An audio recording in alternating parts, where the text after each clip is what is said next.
அதே மாதிரி நம்முடைய கொள்கைகளை பரப்பதற்கு ஏஐ டெக்னாலஜியை பயன்படுத்தியும் சிறப்பாக பல வீடியோக்களை நீங்கள் பகிர்ந்து கொண்டு வந்துருக்கிறீங்க. ஆனால் சமீபத்தில் சங்கி கூட்டம் டெல்லியில் ஒரு சர்வதேச ஏஐ மாநாட்டை நடத்தினாங்க. அந்த ஏஐ மாநாட்டில் என்னென்ன காமெடியெலாம் நடத்துனாங்கன்னு நான் உங்களுக்கு சொல்ல தேவையில்லை, நீங்களே பார்த்துருப்பீங்க. சைனாவில் போய் ஒரு ரோபோட் பொம்மையை வாங்கிட்டு வந்து இதை நாங்கள் தான் தயாரித்தோன்னு புருடா விட்டு இன்றைக்கி ஒட்டுமொத்த உலகம் காரி துப்புற அளவுக்கு இன்றைக்கி சங்கி கூட்டம் நடந்துக்கிட்டு இருக்கு. பார்த்துருப்பீங்க, தொலைக்காட்சியில் பார்த்துருப்பீங்க. இன்றைக்கி உலகமே அதை பார்த்து சிரிச்சிட்டு இருக்கு, கேலி பண்ணிகிட்டு இருக்கு. இந்த மாதிரி கோமாளி கூட்டத்தோடு தான் நாம் இன்றைக்கி தினமும் ஃபேஸ் பண்ண வேண்டியதாக இருக்குது, அவங்களோட நம்ம சண்டை போட வேண்டியதாக இருக்குது. எனவே தேர்தல் நெருங்க நெருங்க ஐடிவிங்களுடைய செயல்பாடுகள் இன்னும் தீவிரமாக இருக்கணும்னு நான் கேட்டுக்கொள்கின்றேன். பொய் செய்திகளை, அவதூறுகளை, ஃபால்ஸ் நியூஸ்களை எல்லாம் ஆரம்ப கட்டத்திலே அடித்து நொறுக்குங்க. மிஸ்இன்ஃபர்மேஷன், டிஸ்இன்ஃபர்மேஷன் அப்படின்னு 2 வகையான பொய்கள் இருக்கின்றது. இதில் மிஸ்இன்ஃபர்மேஷன் அப்படிங்கிறது ஒருத்தருக்கு தெரியாமல் பரப்புகிற ஒரு பொய் செய்தி. நானும் உண்மை நினச்சிக்கிட்டு அதை பரப்பிட்டு இருப்பேன், அதான் மிஸ்இன்ஃபர்மேஷன். ஆனால் டிஸ்இன்ஃபர்மேஷன் அப்படிங்கிறது வேணும்னே சங்கி கூட்டம் மாதிரி தெரிஞ்சே பரப்புகின்ற பொய் செய்தி. இந்த மிஸ்இன்ஃபர்மேஷன், டிஸ்இன்ஃபர்மேஷன் 2ஐயும் எதிர்த்து நம்மளுடைய களப்பணி அமைச்சிக்க வேணும். ரொம்ப ரொம்ப விழிப்புணர்வோடு பணியாற்றுங்க.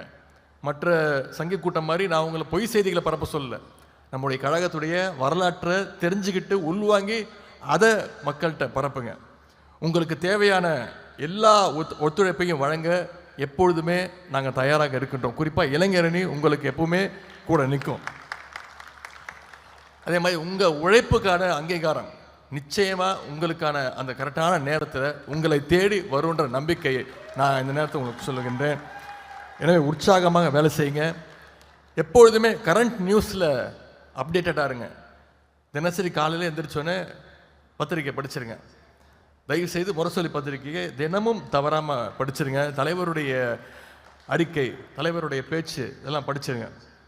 நம்மக்கிட்ட திராவிட இயக்கத்துடைய கொள்கை இருக்குது, வரலாறு இருக்குது, நம்மக்கிட்ட மட்டும்தான் அந்த ஹிஸ்ட்ரி இருக்குது. அதையெல்லாம் தெரிஞ்சுக்கோங்க. திராவிட மாடல் அரசனுடைய இந்த 4 வருடம் 10 மாதங்கள் இந்த அரசனுடைய சாதனைகளை உள்வாங்கிக்கோங்க. அதையெல்லாம் மக்களில் தொடர்ந்து பேசுங்க, கொண்டு போய் சேருங்க. நம்முடைய முதலமைச்சர்கள் செயல்படுத்துகின்ற இந்த 4 வருஷம் 10 மாதம் திட்டங்கள்னால இன்னைக்கு இந்தியாவிலேயே வளர்ந்து வருகின்ற மாநிலங்களில் முதல் மாநிலமாக 11.19% வளர்ச்சியோடு இன்னைக்கு நம்முடைய தமிழ்நாடு முதல் இடத்தை பிடிச்சிருக்கு. இது பிடிக்காம தான் இன்னைக்கு ஒன்றிய அரசு பல்வேறு தொல்லைகளை கொடுத்துட்டு இருக்கிறாங்க, பல்வேறு இடையூறுகளை நம்முடைய தமிழ்நாட்டுக்கு கொடுத்துட்டு இருக்கிறாங்க. அதையெல்லாம் மீறி தான் நம்முடைய முதலமைச்சர் அவர்கள் செயல்படுத்தி கொண்டிருக்கிறார். தமிழ்நாட்டை வளர்ச்சி பாதையில் நம்முடைய முதலமைச்சர் அவர்கள் தொடர்ந்து கொண்டு போயிட்டு இருக்கிறாங்க.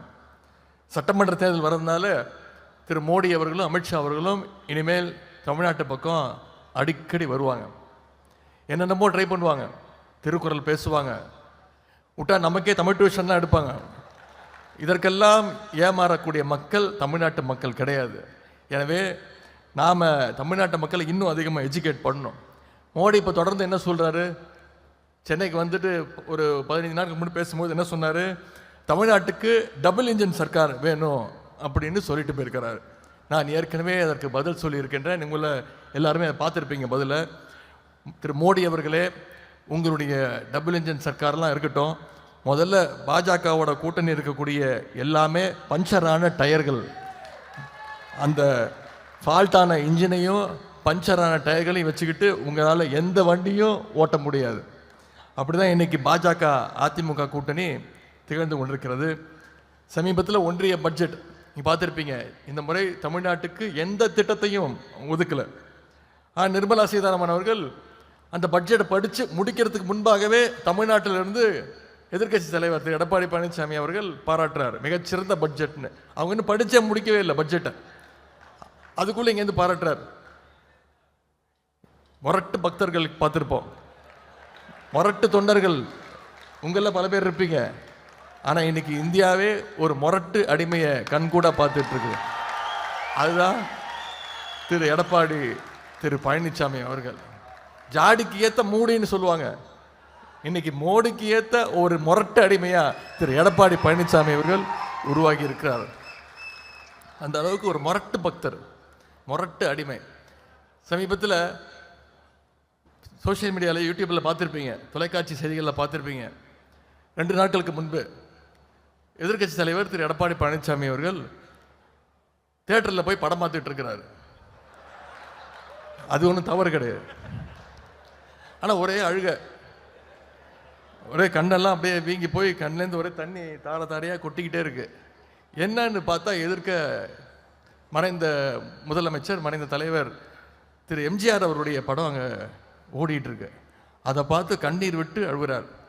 இந்நேரம் எம்ஜிஆர் உயிரோடு இருந்தால் எப்படி எழுதிருப்பாரு, நீங்கள் அதை மட்டும் யோசிச்சு பாருங்க.